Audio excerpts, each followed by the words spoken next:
Olá, a paz do Senhor Jesus. Meu nome é Rosemary e esse canal é exclusivamente para edificação da vida daqueles que, como eu, amam a palavra do Senhor. E com esse objetivo, creio que uma das ferramentas muito importantes é as aulas da CPAD, as lições bíblicas da CPAD. E esse canal, ele tem esse objetivo de edificação do povo de Deus, utiliza muito essa ferramenta. E hoje, esse vídeo, ele tem a intenção de fazer um resumão, uma coisa bem rápida, para que amanhã, sendo domingo, dia 19 de julho de 2026, quando nós formos para a EBD, a gente já tenha uma boa noção da aula que será ministrada.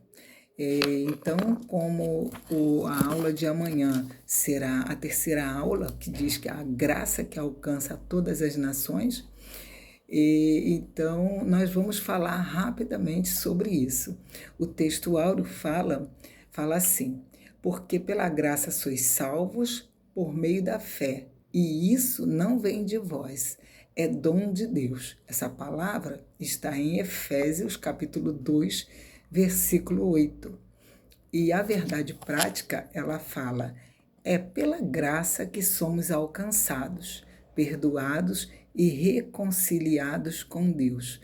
Um resumo muito rápido, falando do texto áureo, ele está dizendo que nós somos alcançados através da fé. Alcançados, nós somos salvos através da fé. Mas esta fé, ela também veio de Deus. É dom, é um presente de Deus. E isso está no livro de Efésios, como foi falado, o apóstolo Paulo nos explicando. E a verdade prática, ela diz que a graça, diferentemente do que entendemos, ela é que nos alcança, não somos nós que vamos atrás dela. Isso foi uma iniciativa divina, tá? Então, essa graça que nos alcançou, ela nos perdoa e nos reconcilia com Deus. Por que ela nos reconcilia com Deus? Porque nós estávamos afastados. O pecado de Adão nos afastou do Senhor. E o Senhor, Deus, com todo o amor que Ele tem a nós, seres humanos, Ele pensou numa situação, num plano salvífico, através da redenção de nosso Senhor Jesus Cristo, para nos reconciliarmos com Ele. É isso que a verdade prática diz. Por que eu estou falando da verdade prática? Porque muitas aulas nas igrejas, elas somente leem texto áureo e lê a verdade prática e passa batido e não se fala mais daquilo. E a verdade prática, ela não está ali de enfeite, ela é para ser falada e ela é para ser explorada. Além da verdade prática ser explorada, ela precisa ser explicada. Então, a leitura bíblica em classe, que também é algo que deve ser muito bem lida e explicada, nessa aula ela está em Atos 15, aí tem alguns versículos, porém, como eu disse que era um vídeo, um resumão, eu não vou ler, eu vou fazer um resumo de todo o texto, de todo o versículo 15, tá? Esse resumo, ele fala do seguinte: ele diz que Paulo e Barnabé, eles saíram de Antioquia, tá? E eles saíram, pegaram as cidades de Panfilha, Perge e Atália, e aí depois eles voltaram para Antioquia.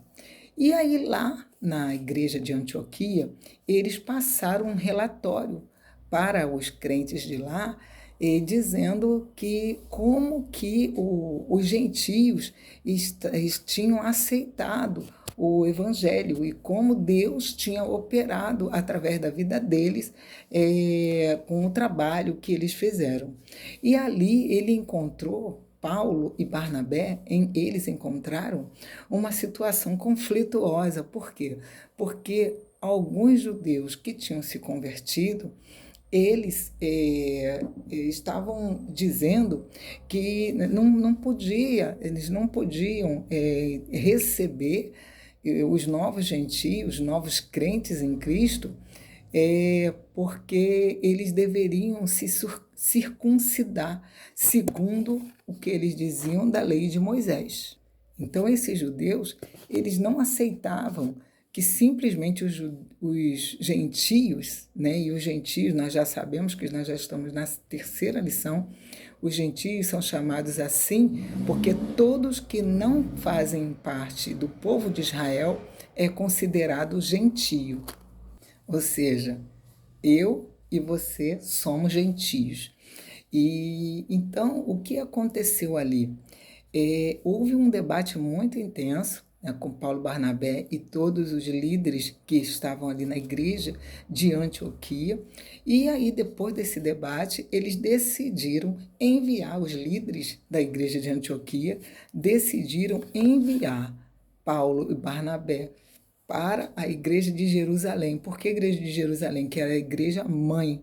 Então, eles decidiram enviar Paulo e Barnabé para lá para tomarem uma decisão, para saber como eles iriam receber os gentios que agora eles estavam entrando para a igreja de Jesus. Quando eles chegaram lá na igreja de Jerusalém, eles fizeram uma reunião, uma assembleia, né, que foi esse concílio, chamado de concílio, e ali estavam todos reunidos, né? Os presbíteros e os anciãos, os apóstolos, desculpem, os apóstolos e os presbíteros, eles estavam ali todos reunidos porque era uma situação conflituosa, difícil, que eles tinham que resolver.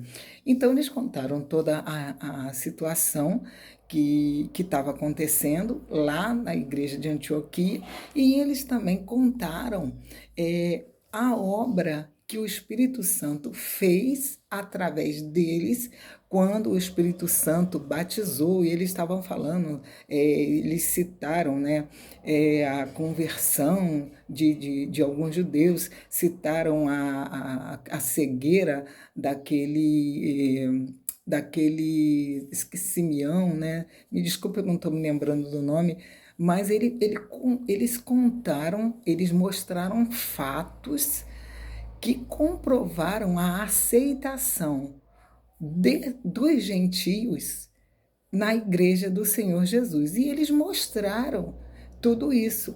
E aí o apóstolo Pedro, ele tomou a decisão de falar. Ele chegou e falou assim: bom, pediu a palavra, né? Porque os fariseus crentes ali estavam ali fazendo uma confusão, porque eles não queriam de jeito nenhum aceitar os fariseus, desculpe, aceitar os gentios na igreja do Senhor. Pedro ainda fala, relembrando aquele episódio que ele teve daquele lençol que tinha todos os vários seres viventes, e ele recebeu a orientação de matar e comer, e ele não quis. Isso aconteceu mais ou menos uns 20 anos atrás, porque essa situação aqui, ela aconteceu mais ou menos no ano 48 a 50, depois que Cristo ressuscitou. Então, o apóstolo Pedro ele estava explicando que sempre foi do plano de Deus salvar os gentios, salvar toda a humanidade. E, inclusive, ele citou Oséias, se eu não me engano, no capítulo 16. Deixa eu confirmar. Perdão, não é Oséias capítulo 16, até porque não tem esse capítulo, mas está no versículo 16 de Atos 15, quando o apóstolo Pedro ele faz menção do fato de que Deus já tinha falado lá em Oséias que a ideia dele a sua plano era salvar a humanidade. Eu vou ler aqui o que que diz, aqui no 16 de Atos, capítulo 15, versículo 16 de Atos. Depois disso, voltarei e reconstituirei a tenda caída de Davi, que agora está em ruínas. Consertarei o que estiver quebrado e restaurarei as ruínas, para que também o restante dos homens busque o Senhor, para que também o restante dos homens busquem ao Senhor. E ele continua aqui: e todos os gentios sobre os quais tem sido invocado o meu nome, diz o Senhor que faz todas estas coisas. Então, o apóstolo Pedro, ele fala sobre isso, e ele também fala sobre a carga que os fariseus, os judaizantes, estavam tentando colocar sobre os novos convertidos. E, segundo ele, ele disse assim: essa carga que vocês estão tentando colocar, nem nós, nem nossos pais conseguimos suportar. Então, o que ele estava dizendo? Que a lei a qual Moisés entregou era uma lei impossível de suportar, porque ninguém conseguiu seguir toda a lei, a não ser o nosso Senhor Jesus Cristo.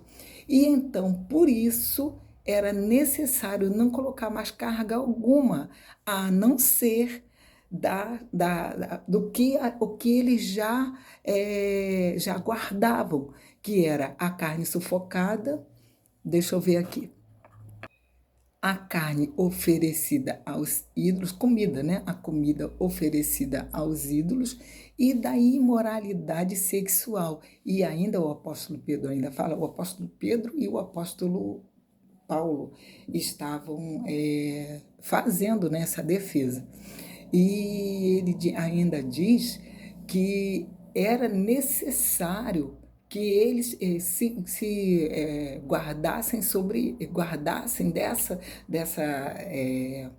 guardassem disso, porque em todos os sábados já era falado isso nas sinagogas, como que ele diz, todos os sábados é lido Moisés nas sinagogas. Concluindo, o apóstolo Tiago, irmão de nosso Senhor Jesus Cristo, ele, ouvindo tudo, ele fecha a assembleia, porque depois desse argumento, todos ouviram quietinho, concordaram, o apóstolo Tiago concordou com tudo e enviou novamente o Paulo e Barnabé para Antioquia para dar as novas, a novidade. E foi feita essa carta explicando o que ficou resolvido.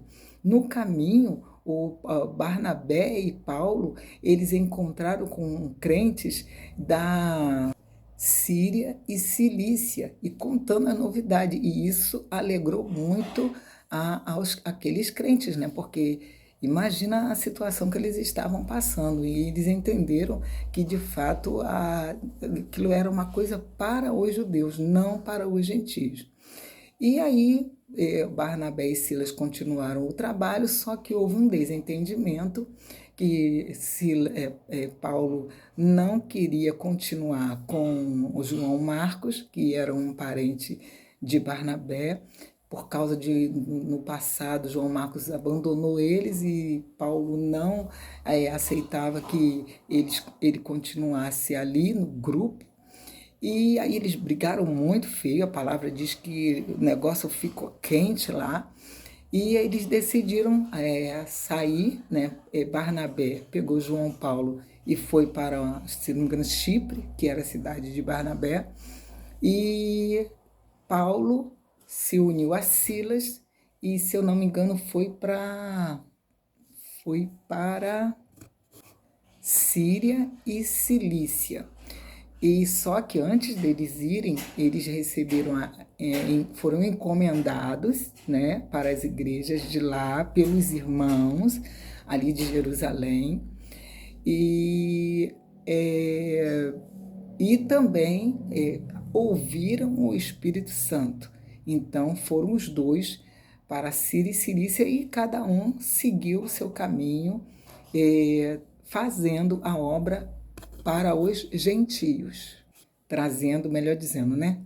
Trazendo os gentios para a salvação de nosso Senhor Jesus Cristo. A introdução da lição, segundo a revista, ela culmina ela fecha dizendo que esse concílio, que foi chamado de Concílio de Jerusalém, ele mostrou, né, que a graça de Deus alcança todas as nações da terra, tá? É para todos. E que nesse concílio também deixou muito claro que existe uma separação. O que é de Israel é Israel, o que é da igreja é da igreja. E que tanto os gentios não deviam se escandalizar com as práticas dos judeus, e nem os judeus deveriam se escandalizar com os gentios não fazendo as suas práticas. Isso é que a introdução da aula diz.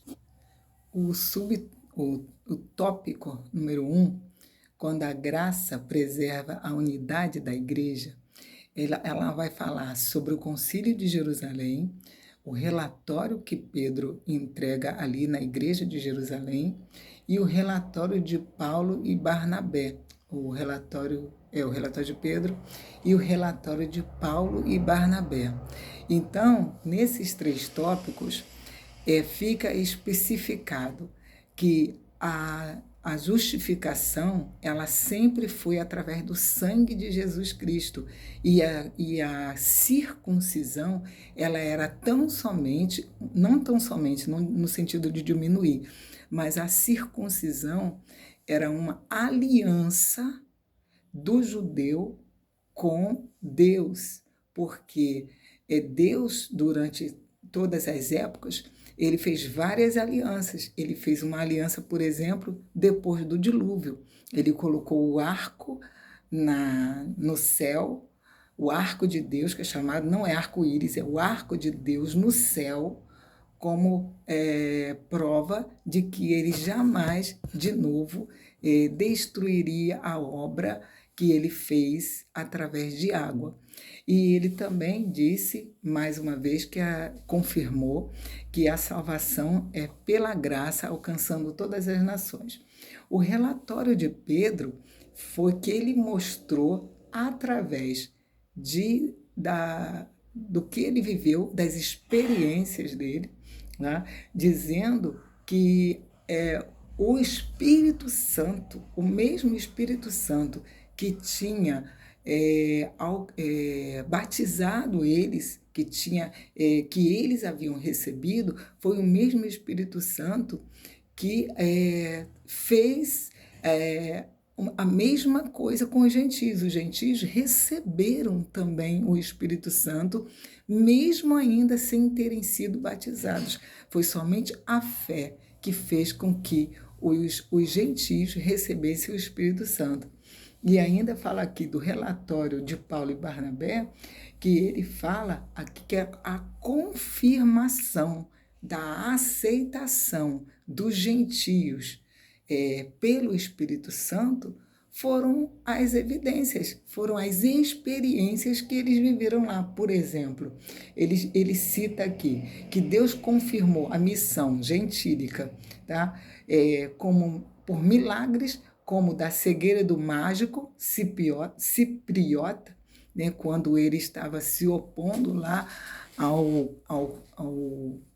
procônsul, né, Sérgio Paulo, se eu não me engano, salvo engano, quando ele fez também a cura lá em Listra, né, o Espírito Santo curou lá em Listra, e também o livramento de Paulo que ele sofreu ali naquele apedrejamento, né? Foi dado como morto mas o Espírito Santo atuou ali para que o apóstolo Paulo não morresse.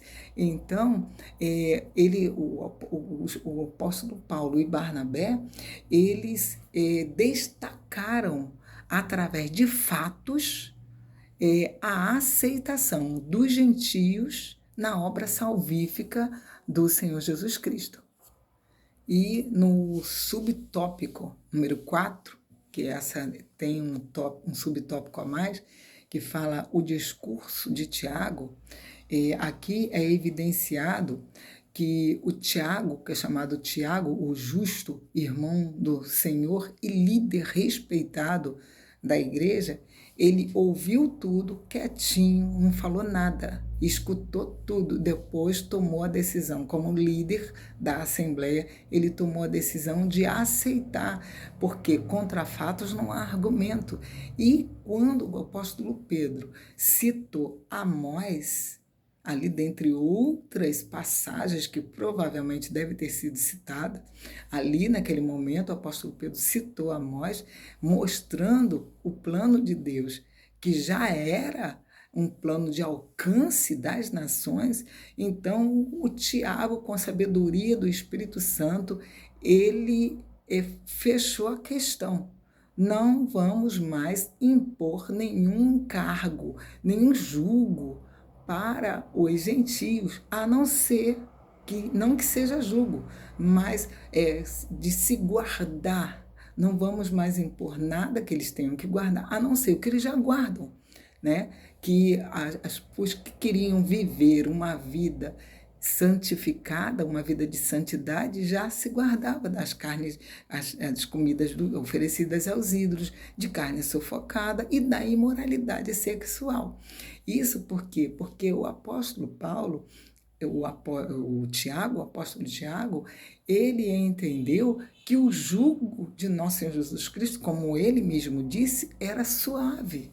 Não é um jugo pesado, não era algo que difícil de carregar, né? Porque a salvação é através da fé, e isso ficou entendido desta forma.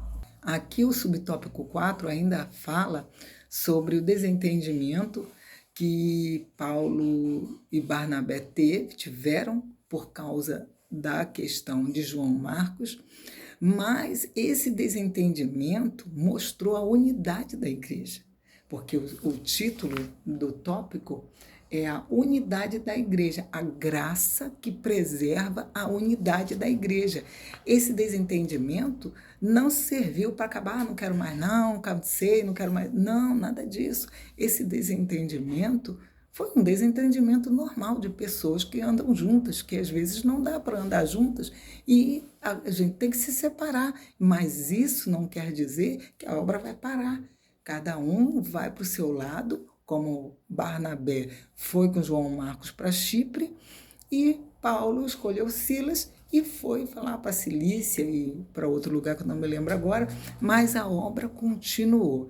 Então, nada pode parar a obra do Senhor. A unidade tem que estar, ela faz parte da graça, a graça que nos alcança. Então, divergências acontecem, mas nós temos que continuar fazendo a obra do Senhor, porque nós fomos alcançados, nós somos gentios, mas tem ainda muito gentio para ser alcançado. Resumindo aqui o tópico 2, que tem o título de Um Presente de Salvação para Todos, o tópico 2 fala o que é a graça de Deus, Jesus Cristo como a manifestação da graça, e fala também a graça é para todos os povos, sem exceção. Então, o que é a graça? A graça, diz no grego, ela é chamada, ela tem o nome de charis, né? E quer dizer o quê? Em grego, graça quer dizer favor, quer dizer, é uma bondade, algo que eu não merecia, mas por bondade, Deus me dá de presente. Então, qual foi a bondade? A bondade é que Deus quis nos salvar. E aí, por causa disso, ele enviou o nosso Senhor Jesus Cristo, que voluntariamente se entregou para poder servir de sacrifício vivo, para que através desse sacrifício ele nos resgatasse novamente para o Pai, né? E ele, através desta obra, que ele diz aqui que a graça alcançada por nós, essa graça nos enriquece espiritualmente. E essa graça, ela não só traz perdão, mas ela também justifica e transforma. Ou seja, qualquer pessoa que tenha feito qualquer coisa do pecadinho ou pecadão, né, que existe, você procurar na Bíblia, você vai entender que tem pecados maiores e pecados menores, né? Qualquer pecado que ela tenha cometido, o Senhor Jesus Cristo é capaz, ele tem condição de perdoar. E melhor que perdoar é justificar, que justificar é tornar a pessoa como se ela não tivesse feito nada. Né? Ela está limpa, é como uma folha de papel limpinha que nunca ninguém escreveu e apagou. E outra também virtude da graça é a transformação de vida, porque você é perdoado, você é justificado e você é transformado, você é uma nova pessoa em Cristo Jesus. Subtópico ainda nos informa que o Concílio de Jerusalém ele veio enfatizar que a graça de fato é para todos os povos. E ainda é lembrado aqui nesse subtópico que a palavra de Deus em Atos diz que, não em Atos, desculpe, Romanos, tá aqui, Romanos 10, versículo 13, o apóstolo Paulo fala que todo aquele que invocasse o nome do Senhor seria salvo. Quando o apóstolo Paulo está falando isso, ele está falando porque é muito comum a gente falar assim, todo aquele que invocar o nome do Senhor será salvo. Para a gente é fácil, né?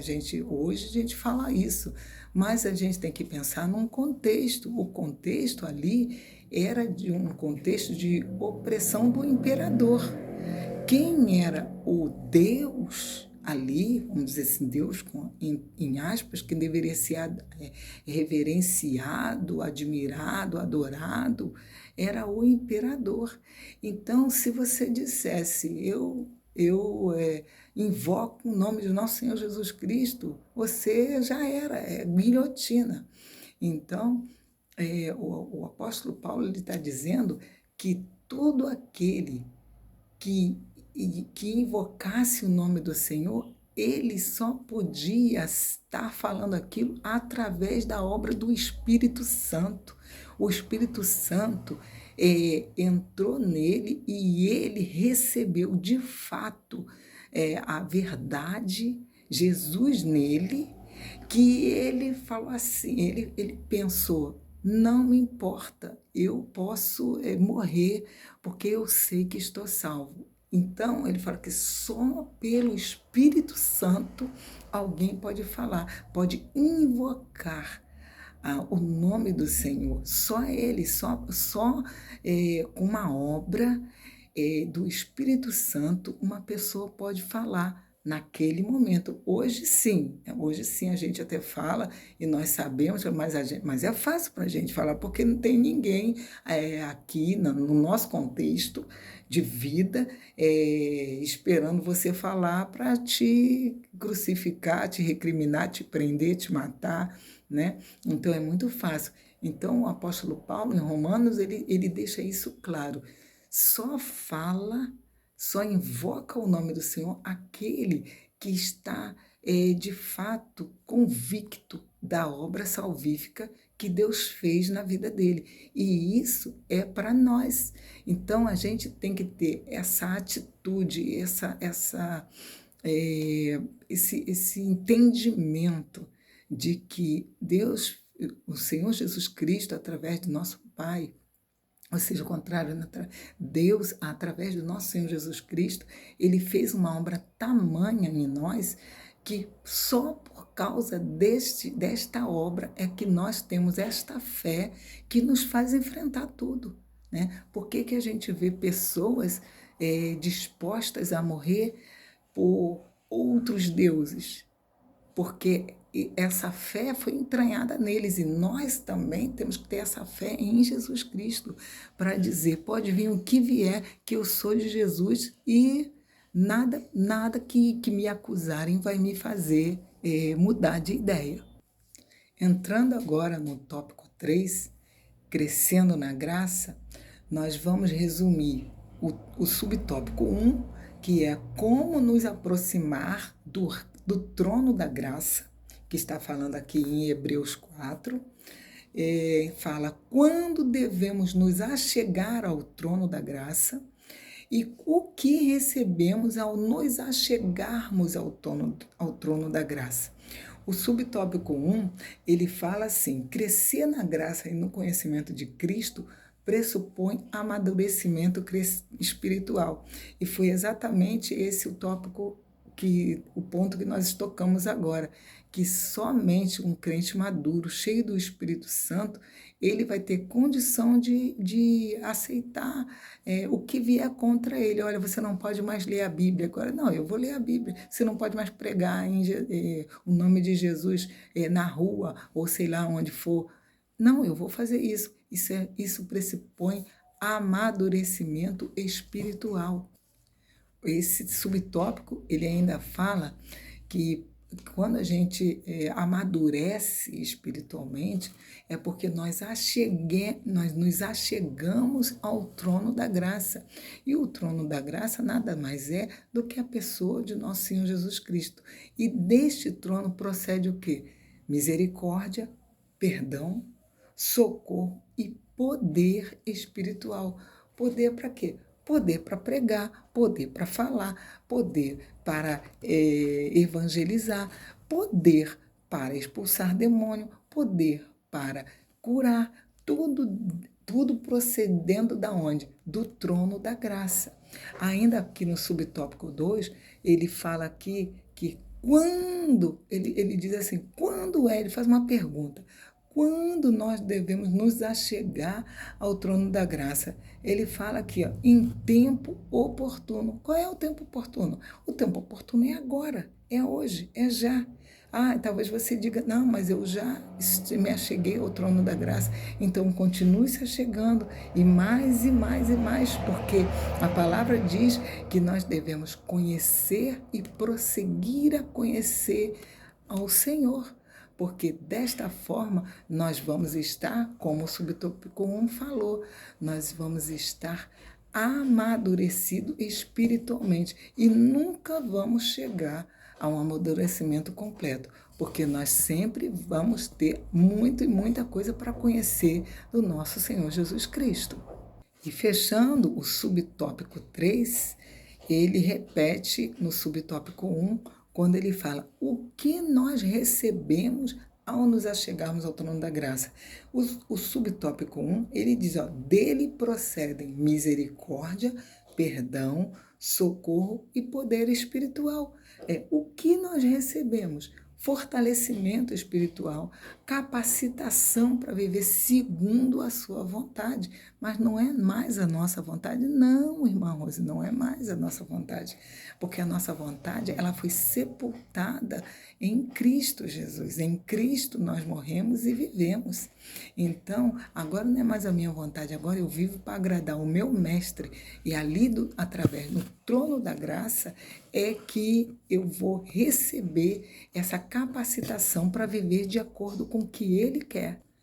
E ainda tem mais, a palavra aqui, a lição, ela diz que a graça, ela a nossa vida, a vida cristã depende dessa graça, porque essa graça, ela vai nos capacitar para poder crescer continuamente. E ela ainda fala que Deus comunica essa graça através de quê? de meios espirituais em ordem. Que ordem? Desta ordem, por meio da palavra, que está em 2 Timóteo 3,15, por meio da pregação do Evangelho, que está em 1 Romanos 1,16, e diz que o Evangelho é poder de Deus para a salvação de todos os que creem, por meio da oração, por meio do jejum, por meio da adoração. Isso tudo é a comunicação de Deus através da graça em nós e nos meios, nesses meios que ele vai colocando em ordem na gente. Por exemplo, repetindo, palavra, pregação do evangelho, a oração, o jejum, a adoração. Você não chega para Deus na hora da sua oração, Senhor, me ajuda nisso, me ajuda naquilo, porque às vezes a gente está tão angustiado que a gente só sabe pedir, mas nós temos que lembrar sempre de adorar. Se você adorar, você viver uma vida de adoração, com certeza você não vai precisar nem abrir a sua boca. Claro que a gente abre, a gente fala, e a gente pede, e a gente clama, mas a palavra não diz que antes da gente abrir a boca, Deus já sabe o que a gente precisa? Então, muitas vezes você não vai precisar nem orar e você já recebeu, né? Então, a gente precisa adorar, né? Muitas vezes evita de chegar já pedindo, sabe? É igual um filho que só chega para o pai pedindo, pedindo, pedindo, até o pai fala, poxa, você só sabe pedir, né? Então, vamos evitar um diazinho, de repente, hoje, Senhor, eu não vou pedir nada, eu só quero te adorar. Diz como ele é grande, como ele é perfeito, como ele é glorioso, como ele é bondoso, a misericórdia dele alcança, e ele fez isso por mim, ele fez aquilo, e você vai citando, poxa, Senhor, eu acordei de manhã, minha vida, minha família estava toda bem, eu pude tomar um café da manhã maravilhoso, eu fui trabalhar, correu tudo bem, não aconteceu nada no trânsito. Pensa nessas coisas. Isso tudo é um meio de adoração, mas a gente só sabe lembrar na hora da oração de pedir. Se eu estou precisando, Senhor, tem misericórdia, como a gente sabe pedir, mas vamos adorar. Então, aqui a palavra diz que a comunicação de Deus, a comunicação da graça de Deus a nós, né? Como ele entrega isso para a gente, através desses meios que eu falei, né? Da adoração, continuando a plenitude do Espírito, que está em Efésios 5,18, e a comunhão, desculpe, à mesa do Senhor. É verdade. Quando a gente está na ceia, que é chamada Santa Ceia, né? Não sei se essa está correto ou não, mas a ceia do Senhor também é uma comunicação da graça. Então, nós não podemos negligenciar a ceia, não. Nós temos que ir à ceia, sim, porque a ceia é uma ordenança. O nosso Senhor Jesus Cristo disse que nós deveríamos fazer isso em memória dele, porque ele já sabe que o ser humano tem mania muito de esquecer. Então, ele deixou aquilo ali ordenado, tá? Então, esse é o meio da comunicação da graça de Deus para nós, seus filhos. Chegamos à conclusão, como eu disse que era um resumo, e esse resumo, na conclusão, melhor dizendo, a conclusão, ela diz que o concílio de Jerusalém, o concílio de Jerusalém serviu para explicar, esclarecer para todos que estavam em dúvida que a salvação ela é para todos, ela alcança a todos, que a salvação, esse concílio, ele mostrou que o evangelho de Jesus, ele é universal, e também mostrou que a graça está disponível para todos, tá? E que a graça também é para todos os que aceitam, que recebem, porque não é imposição, porque o Senhor Jesus, nosso Deus, né, na pessoa de Jesus, não importa. Nosso Deus colocou em nós o livre-arbítrio. Nós temos um livre-arbítrio também para a salvação. Não é que a graça de Deus é irresistível, não. A graça de Deus é resistível. Tanto que quando você prega para uma pessoa e ela não aceita, ela tem esse direito. Senão nós seríamos robôs. Deus não nos criou como robôs. Deus nos criou como pessoas que têm mente esclarecida, que conseguem pensar. E quando nós aceitamos ao nosso Senhor Jesus Cristo, nós passamos a ter a mente de Cristo.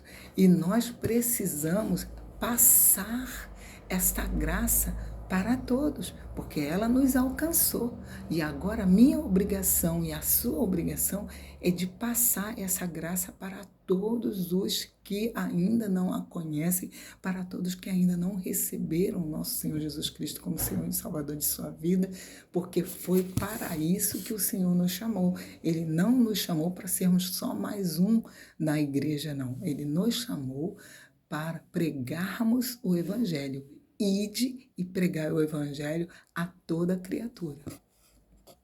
E assim nós terminamos o resumo da lição número 3, que fala sobre a graça que alcança todas as nações. E eu espero que eu tenha conseguido me fazer entender. E nos veremos, Deus permitindo, na lição 4, que vai falar sobre o Espírito que nos guia para além das fronteiras. Nos veremos lá, em nome do Senhor Jesus Cristo. Amém.